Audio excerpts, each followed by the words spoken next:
नमस्कार दोस्तों, मेरा नाम रिजवान अंसारी है और आप देख रहे हैं आरएन न्यूज़। पूरे देश में लोकसभा चुनाव चल रहे हैं। 3 चरण का मतदान देश में हो चुका है, 4 चरणों का मतदान अभी बाकी है।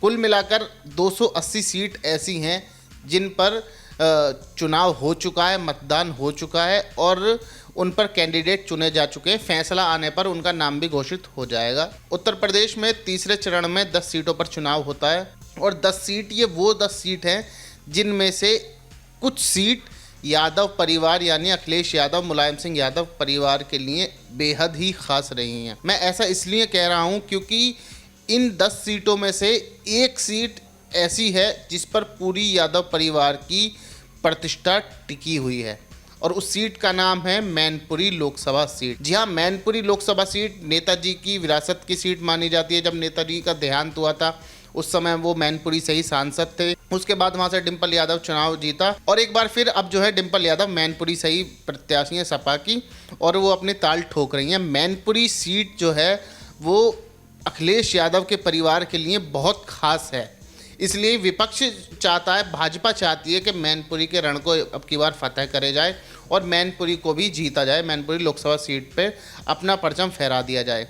मैनपुरी सीट की महत्ता आप इस बात से जानिए क्योंकि जो मैनपुरी लोकसभा सीट के अंतर्गत आने वाली 5 विधानसभा सीट हैं, उस 5 विधानसभा सीट में आती है करहल, जहां से खुद अखिलेश यादव सपा के राष्ट्रीय अध्यक्ष विधायक हैं।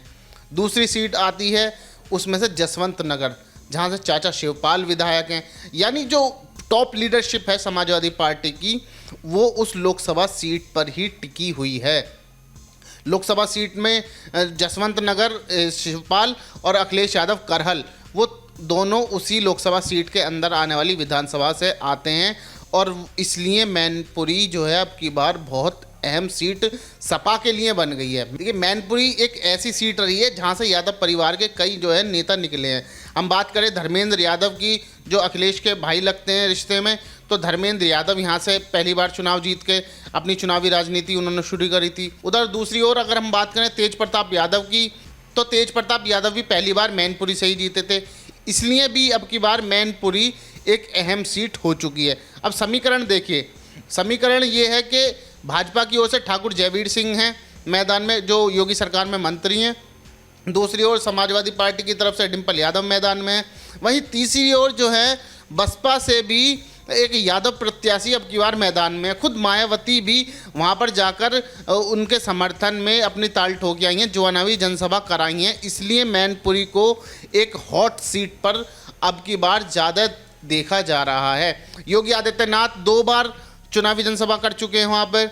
जो केशव प्रसाद मौर्य डिप्टी सीएम हैं वो जा चुके हैं, लगातार जा रहे हैं। केशव प्रसाद मौर्य के साथ साथ जो ब्रिजेश पाठक हैं वो जा रहे हैं। योगी के तमाम मंत्री मैनपुरी जा रहे हैं। खुद प्रधानमंत्री मोदी भी उस इलाके में एक बार अपनी ताल ठोक आए हैं, एक बार अपना चेहरा दिखा के आ चुकी हैं।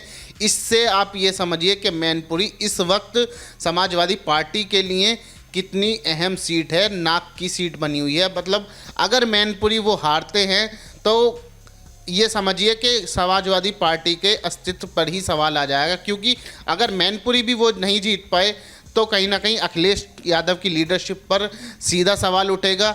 चाचा शिवपाल जो अब की बार बदायूं से लड़ने जा रहे थे, बदायूं भी इसमें एक अहम सीट है। जो अब की बार जो तीसरे चरण में चुनाव हुए हैं 10 सीटों पर, उसमें से बदायूं भी एक अहम सीट है। पहले चाचा शिवपाल जो थे वो उस पर लड़ रहे थे। खुद बदायूं से जो है आदित्य यादव जो है अब की बार चुनावी मैदान में। शिवपाल यादव ने अपनी सीट छोड़ दी। उन्होंने कहा कि नई लीडरशिप को आगे आना चाहिए, युवाओं को आगे आना चाहिए और उन्होंने अपने बेटे को अपनी सीट पर बैठा दिया। खुद चुनाव नहीं लड़ा, खुद केंद्रीय राजनीति में नहीं गए।